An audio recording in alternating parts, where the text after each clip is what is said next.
This is why it is almost impossible to beat a Shaolin monk. Self-improvement.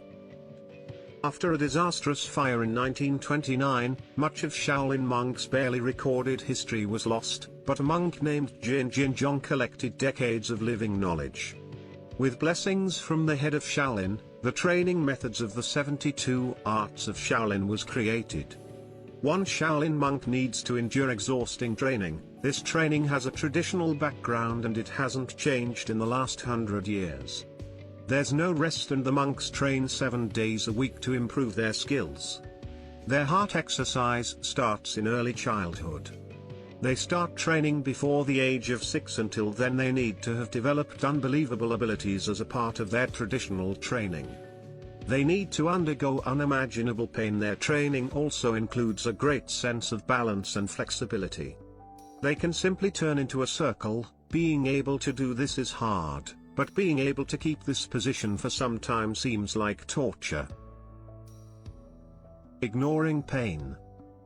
For Shaolin monks, they need 10 years to learn to ignore the pain and strengthen their necks along with their arms and legs. No matter how weird it sounds, this is probably one of the simplest things they go through. They can resist a powerful punch in the throat with a stick, and what's more shocking, Shaolin monks can even break the stick with their throats. Another reason why no one can beat Shaolin monks is meditation. Physical exercises aside, a monk takes time to concentrate and simply listen to their body. Meditation actually plays a huge role in their training. With it, monks can be peaceful even in the most critical situation. Diamond finger. Being called diamond finger, iron finger or Buddha's finger, this technique that Shaolin monks need to go through will shock you. So, in the very center of the yard of the Shaolin monastery, there's a tree, then the monks press a finger on a hard surface. The thing is, the pressure needs to be constant. This is more like an exercise of endurance and perseverance. After training this exercise, the Shaolin monks are ready to CK with fingers. After these training things, Shaolin monks are able to do with their fingers are simply amazing. Their fingers can be compared to metal. The fact that monks can break stone when finished with this training, why you shouldn't mess with a Shaolin monk. Glass breaking. Martial art practitioners know the amazing powers displayed by Shaolin monks.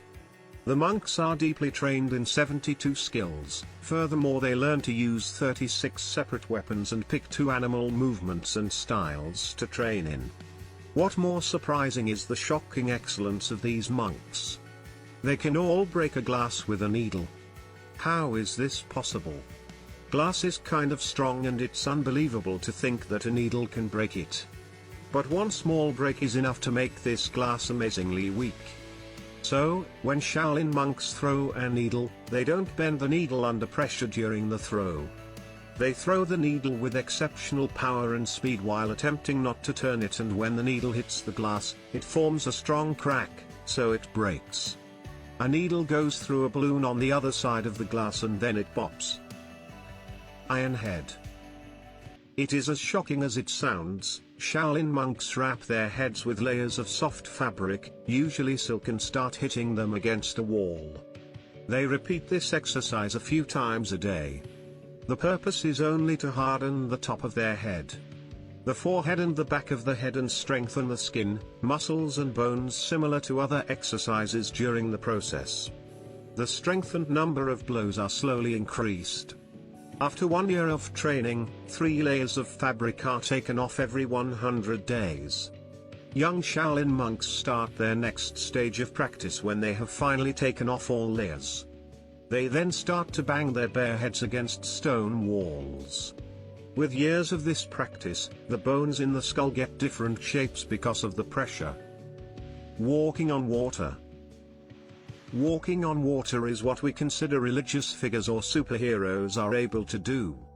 This fearless monk can walk on water technically. Qi Liliang is a Chinese monk who joined the Shaolin monks for his inspiration of kung fu moves.